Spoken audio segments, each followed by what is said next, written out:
A massive part of the CIA's job, really the most important part of the CIA's job, is managing public relations, because we, the people, wouldn't agree to go to war. They sold that idea to us. They need a crisis. They need to look, 9/11 happened. Are you guys fearful? Okay, we got to go. Now we're going to go to never ending war in the Middle East. They need us to feel emotions, to be angry, to be out of control, to acquiesce to sometimes our freedoms being taken away, or sometimes to being enraged and targeting our rage towards someone like Justin Baldoni, and maybe agreeing that we should sign in laws. I don't know, whatever it is. If you're working for a firm and you're like, well, we want to get like SAG-AFTRA union done.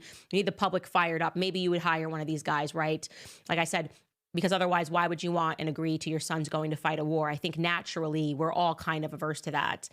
And I would, again, argue that 50%, therefore, of what the CIA does is public relations. So here's another thing that you should know, connecting this politically. Washington, D.C., shocking news, is massively corrupt. I know, you're like, what? No, I never thought that D.C. could be corrupt.